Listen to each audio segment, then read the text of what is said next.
analisi politik Adrian Zeqiri, vetë se është drejt për drejt në emisionin tonë të unë gjatjeta, zoti Zeqiri, knatësi që shihemi në këto ditë të fundit të kësaj fushate zgjedhore për 7 qershorin. Unë gjatjeta dhe juve. Edhe 3 ditë deri kur qytetari i drejtohet kutisë votimit për të përcaktuar se si dëshirojnë që të udhëhiqen. Çfarë pe deri më tash në këto sapo i bie 7-8 ditë të fushatës zgjedhore? Po, Lorek, e kemi pa ato që edhe ka qenë e pritur të mos harrojmë qytetarët e Kosovës janë të lodhur me kampanja zgjedhore dhe fushata para elektorale. Janë zgjedhjet e 4-ta që po ndodhin brenda një periudhe, një vjet e disa muaj. Në realitet edhe gjatë kohës kur nominalisht nuk kemi qenë në fushat para zgjedhore, ne gjithsesi se kemi qenë në fushat para zgjedhore sepse kemi pas blokada të institucioneve dhe se partit të tërën që ka e kanë bërë ka qenë akuza ndaj njëri tjetrit.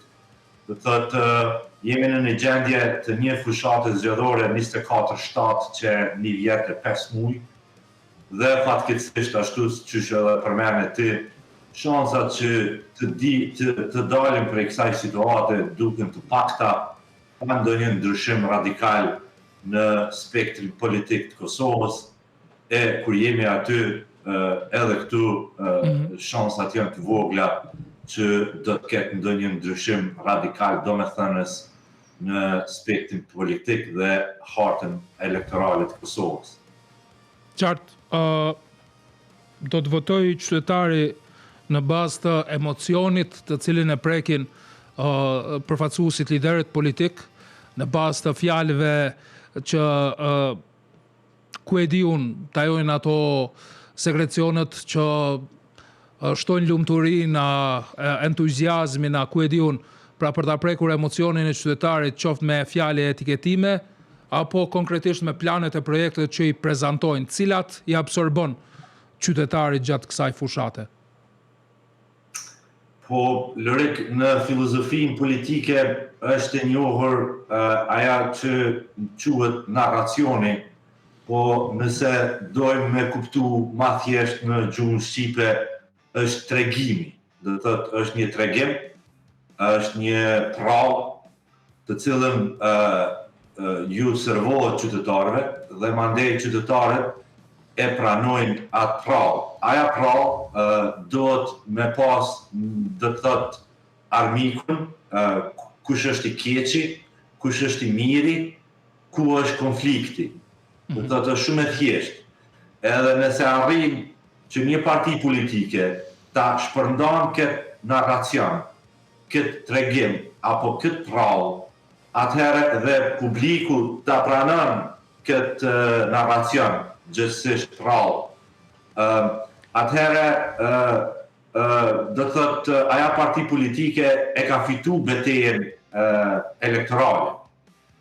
Sepse kur ne funksionojmë nëpërmes një tregimi ku të këqet janë të identifikuar, kush i ka fajat është i identifikuar, ku është problemi është i identifikuar, a ka kja të bëjë me realitet apo nuk ka kja të bëjë me realitet, nuk është e rëndësishme që për gjitha problemet e jetës që qytetarët e kanë, ekziston një shpjegim, një prallë, një narracion, ku ai mund me thonë, po, për problemet e mia, që ky ose qëta i pas kanë faje, edhe që shtu po dash kanë më bëzë zgjedhja.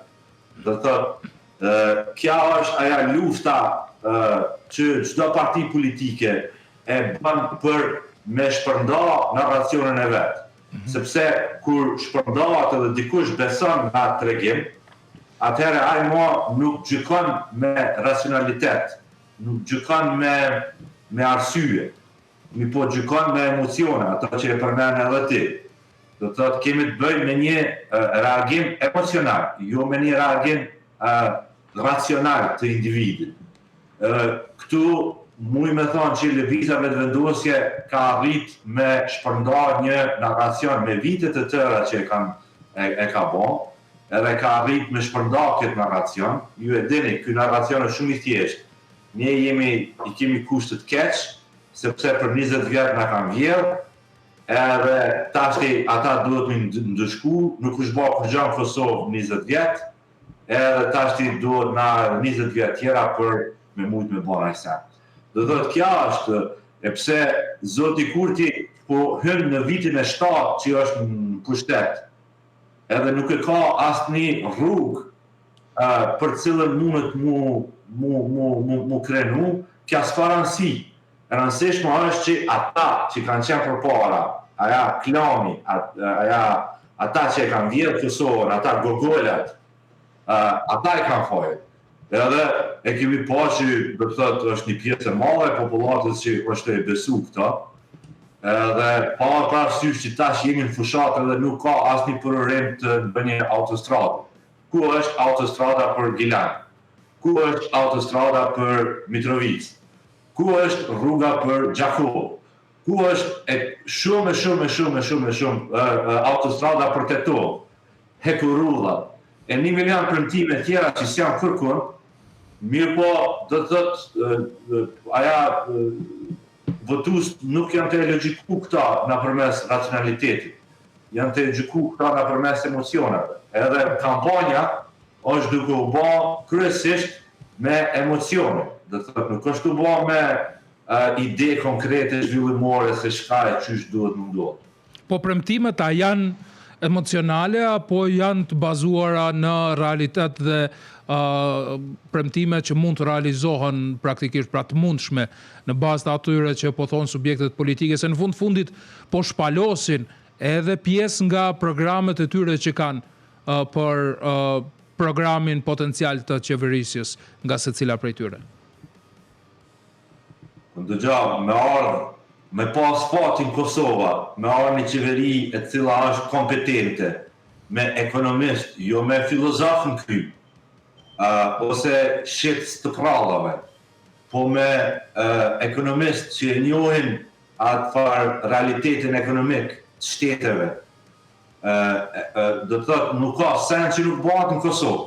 Kosova është një vend që i vogël me 1.5 milion, kemi të hyra prej doganave, kemi të hyra prej diasporës, do të thotë me ditë me shfrytzu ka një borxh publik relativisht të vogël, do të thotë me ditë me shfrytzu fondet dhe ato potencialin ekonomik të Kosovës, kemi një rini jashtëzakonisht shkolluar, mund mu bëhen rekullira, mirë po fatkeqësisht nuk e kemi atë fat, edhe se kemi pas atë fat pi mas luftës. Do të thotë ne jemi, Kosova është udhëheq pi njerëzve të cilët jo detyrimisht e kanë ditë çka është ekonomia. Veç një kryeministër ka qenë me njëri thella ekonomike, Isa Mustafa.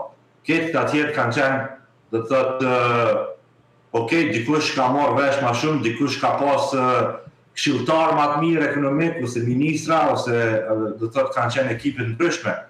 Mi po, do të thotë, Kosova ka potencial, mi po, me këta shkapeshomi, do të thotë, sidomos premtime televizës vetëvendosje. Nëse s'kam bërë kur gjë që 6 vjet, kush mundet me besu që ka me bën diçka në 6 vjet të ardhshme. Do të thotë, ty të kallzon puna çka ke bërë. Ta leje që nuk kam bërë kur gjë, po këta kam kshyrë çdo sen edhe me pengu. I kemi disa projekte të komunës Prishtinës që janë bllokuar veç për inati, do të thotë jo për najsan, po veç që s'po du me ta dhënë.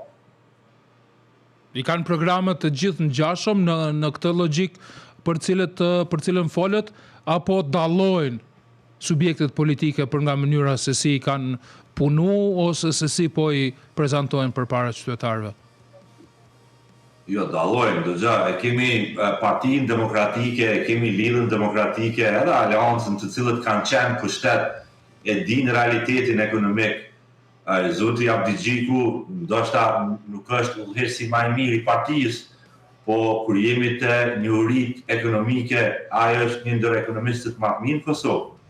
Njashtu edhe zoti Hamza, edhe ai, ndoqa nuk është një ndër politikanët ma zhdërvjellë në Kosovë. Kur vjen puna te njohja e politikave ekonomike, makroekonomike, fiskale, buxhetore, janë jashtëzakonisht e din saktë, edhe nëse shumë i programet e tyre janë programe të arritshme. Njëjtë edhe për aleancën, ka përvojë në nivel lokal, ka pas përvojë në nivel qendror. Do thotë janë plot projekte të mëdha që janë nisë kur këto parti kanë qenë në krye të pushtetit. Cili projekt i madh ekonomik është nisë përderisa lëvizja vetëvendosja është në krye të pushtetit. Përmend ma një projekt madh ekonomik. Jo, do të thotë e kemi vetëm shpërndarje buxhetore për kategoritë caktuara sociale. Nëse dikush do të thotë vjen edhe thotë që filan shteti ka pas zhvillim ekonomik duke shpërndarë fare të kategoritë sociale, në të vjen, në të thotë edhe ai ka marrë çmimin Nobel. Cili shtet u zhvillu të dhanë vitra ose të dhanë lëmosh për kategoritë ndryshme sociale. Nuk zhvillohet shteti të dhanë do të thotë skema sociale. Shteti zhvillohet me investime kapitale në ekonomi, në rini, në potencialin ekonomik, potencialin e kuadrove të Republikës Kosovës.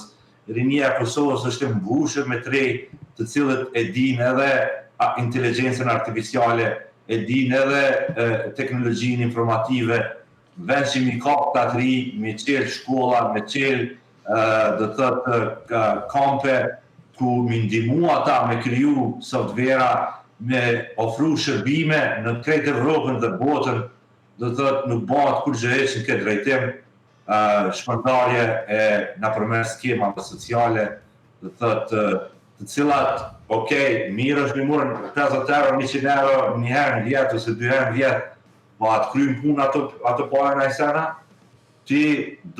shteti duhet me të kriju mundësin që ti me punu dhe me fitu pare tane. Dhe jo me të majtë me ka 50 euro, 100 euro si rabë. Qartë. Po Kosta, me atë detyrat e shtëpisë të Kosovës, kujt ju drejtua? Tërësisht klasës politike apo vendimarrjes aktuale? Po klasa politike, klasa politike ne kemi pa që është ndarë momentalisht.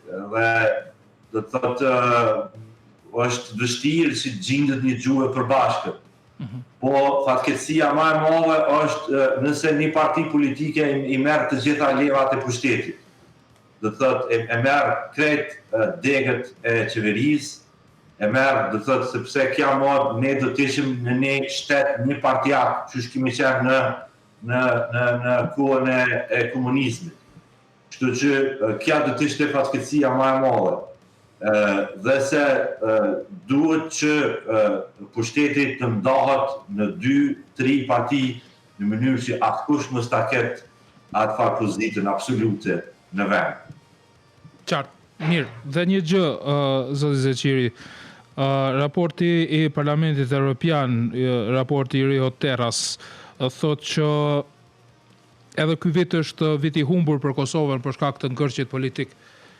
Kemi dëgjuar narracione qoftë nga analizat politike apo edhe aludime, fjalë që mund të konsiderohen aludime për zgjedhjet e reja pas këtyre zgjedhjeve, për një krizë të mundshme pas këtyre zgjedhjeve. Nëse Rio Terras po na thotë që viti është i humbur me një krizë tjetër pas 7 qershorit, ka rrezik që edhe 2027 po kështu të jetë e humbur sikurse 2026-2025. Po, Lurek, une gjithsesi se ky rrezik ekziston. Momentalisht në Kosovë ne jemi janë dikur një 250.000 vota që vijnë prej njerëzve që nuk jetojnë në Kosovë, me 2 në shtetësi. Fatkeqësisht këto 250 250.000 vota nuk janë të ndame ashtu qysh ndahen në mënyrë proporcionale nga votuesi rezident për neve që jetojnë në Kosovë.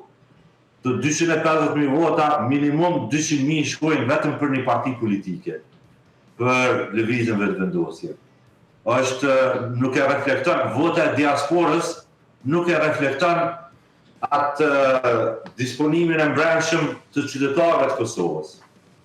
Do të thotë edhe jemi këtu ku jemi. Do të thotë neve qeverin është na i diktu ata që po jetojnë jashtë, që vinë këtu si turista për një javë, 2 javë, edhe na marrin fjalime patriotike, edhe mandesh kthehen edhe punojnë në vendet ku jetojnë. Edhe i pagujnë taksat atje, edhe jetojnë atje. E ne mbesmi këtu me pralla edhe me vitra. Cili është disponimi për 7 qershor, si e shihni ju? Cili është disponimi qytetar për dalë në zgjedhje më shumë se në dhjetorin 2025, apo më pak? Kujtoj se 2026 për qershorin ka më tepër votues të interesuar nga diaspora se sa në dhjetorin 2025. Po vendorët që jetojnë këtu, do dalin më shumë a më pak? Dëgja, duhet më pranu që tek votuesit vendor është kriju një lloj kështu janë të zhgënjur me rezultatin, sepse do thotë masa popullore që e votuesve për diasporës, ata që punojnë ka 24 orë në ditë, që i kemi ndëgjuar për intervista, do të thotë pe prish balancin e forcave në Kosovë. Do të thotë gjithsesi lëvizja vetëvendosje është parti më e madhe, mi po jo në për masat në të cilat po del me votat e diasporës. Edhe do të thotë këtu është ajo farë, unë kam frikë që votuesi rezident që jeton në Kosovë, do të thotë për shkak të zhgënjimit që po të pa në disa zgjedhje, nuk ka me do në zgjedhje fare. Ose do del zgjedhje shumë a pak se sa e kalu. Natyrisht është pikpamje juaja, do ta shohim më 7 qershor, atëherë atë ditë kur të gjithë janë në krye detyrës i madh dhe i vogël për të nxitur disponimin e qytetarit që të dalë në kutitë votimit të përcaktoj. Thirrja jeme edhe shpresa jeme është që gjithkush që jeton në Kosovë del voton me demas. Është detyrë qytetare patriotike me votu në zgjedhjet që po vijnë. Është vetmja herë kur vendimarrja e kthehet qytetarit sovran dhe përcakton se kush dëshiron ta udhëheqet qeverisë, patjetër që po. Zoti Zeqirit, falenderoj shumë për kohën që ndave për ne dhe për pikpamjet e ndara me audiencën e Radio Televizionit 21. Faleminderit shumë për ftesën, Lori. Kënaqësi shumë.